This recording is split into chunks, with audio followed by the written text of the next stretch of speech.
ऐसा देश जिसका अपना मार्केट थोड़ा सा गिरता है और पूरी दुनिया का बाजार कांपने लगता है। एक ऐसी करेंसी जो जब जब मजबूत होती है तो दूसरे देशों की अर्थव्यवस्थाएं अपने आप कमजोर पड़ जाती हैं।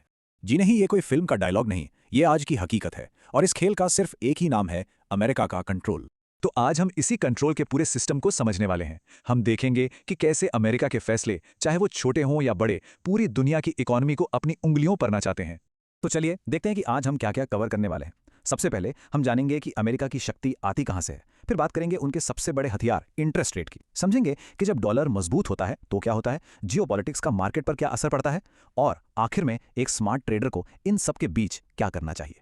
तो सबसे पहला और सबसे बुनियादी सवाल, आखिर अमेरिका के पास इतनी ताकत है क्यों? मतलब वो ग्लोबल फाइनेंशियल सिस्टम का बॉस कैसे बना हुआ है? चलिए इसकी नींव को समझते हैं। देखिए, अमेरिका की इस बेहिसाब ताकत के पीछे तीन बड़े पिलर्स हैं। पहला और सबसे जबरदस्त है डॉलर का दबदबा। दुनिया में ज्यादातर बिजनेस डॉलर में ही होता है। तेल खरीदना हो, सोना खरीदना हो, कोई भी बड़ी इंटरनेशनल डील हो, सब डॉलर में। दूसरा है उनके सेंट्रल बैंक, फेडरल रिजर्व की पावर। वो जो इंटरेस्ट रेट तय करते हैं ना, उससे पूरी दुनिया की इकोनॉमी में हलचल मच जाती है। और तीसरा, आईएमएफ और वर्ल्ड बैंक जैसे बड़े बड़े ग्लोबल फाइनेंशियल इंस्टीट्यूशंस पर अमेरिका का गहरा प्रभाव है, जहां उनके फैसलों को कोई टाल नहीं सकता। तो इसका सीधा सा मतलब यह हुआ कि इंटरनेशनल फाइनेंस का ये जो पूरा खेल है, उसके नियम अमेरिका ही लिखता है। मतलब खेल भी उनका और नियम भी उन्हीं के। चलिए अब अमेरिका के सबसे ताकतवर हथियार की बात करते हैं, इंटरेस्ट रेट, और देखते हैं कि ये पूरी दुनिया में असर कैसे डालता है। लेकिन सवाल यह है कि ये होता कैसे है। मतलब अमेरिका का सेंट्रल बैंक अपने देश में एक छोटा सा फैसला लेता है और उसकी लहरें पूरी दुनिया के बाजारों तक कैसे पहुंच जाती हैं। इसे ना एक चेन रिएक्शन की तरह समझिए। जब अमेरिका का फेडरल रिजर्व इंटरेस्ट रेट बढ़ाता है तो दुनिया भर के बड़े बड़े इन्वेस्टर्स को लगता है कि यार सबसे ज्यादा सेफ और अच्छा रिटर्न तो अमेरिकन एसेट्स में है। तो वो क्या करते हैं, वो इंडिया जैसे इमर्जिंग मार्केट से अपना पैसा निकालते हैं और अमेरिका में लगा देते हैं। नतीजा, हमारे शेयर बाजार गिरने लगते हैं और हमारी करेंसी रुपया कमजोर हो जाता है।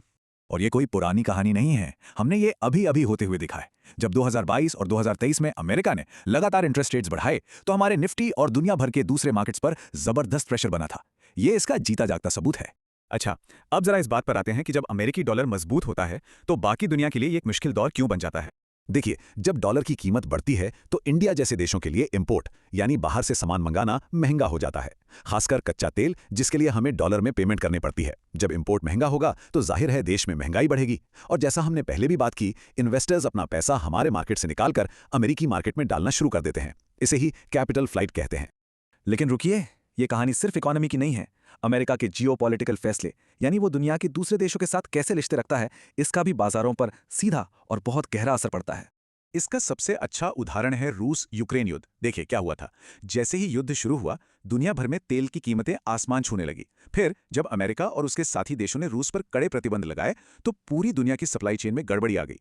ऐसे अनिश्चित माहौल में इन्वेस्टर्स ने क्या किया, उन्होंने शेयर मार्केट से पैसा निकालकर गोल्ड जैसी सेफ जगहों पर लगाना शुरू कर दिया। तो ठीक है, ये सारी बातें तो हो गई कि अमेरिका कैसे पूरी दुनिया को कंट्रोल करता है। लेकिन अब सबसे जरूरी सवाल, एक एक्टिव ट्रेडर को इन सब के बीच क्या करना चाहिए, उसे इस गेम को कैसे खेलना चाहिए। एक बात हमेशा याद रखनी चाहिए, ग्लोबल मार्केट का सेंटिमेंट यानी मूड अमेरिका सेट करता है और बाकी पूरी दुनिया बस उसे फॉलो करती है। और इस सेंटिमेंट को नापने का एक बहुत ही काम का टूल है डॉलर इंडेक्स या DXY। सिंपल भाषा में ये बताता है कि दुनिया की 6 बड़ी करेंसीज के मुकाबले अमेरिकी डॉलर कितना मजबूत या कमजोर है। इस पर नजर रखना बहुत ही जरूरी है। तो एक स्मार्ट ट्रेडर के लिए ये रही एक छोटी सी चेकलिस्ट।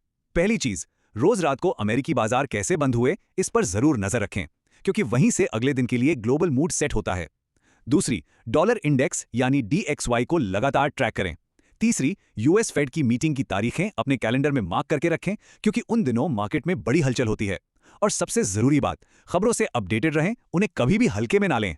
क्योंकि आखिर में एक बात हमें समझनी होगी, ये जो मार्केट है ये सिर्फ टेक्निकल चार्ट्स और इंडिकेटर्स पर नहीं चलता, ये असल में पावर पर चलता है। और आज की तारीख में उस पावर का सेंटर ऑफ ग्रेविटी अमेरिका ही है।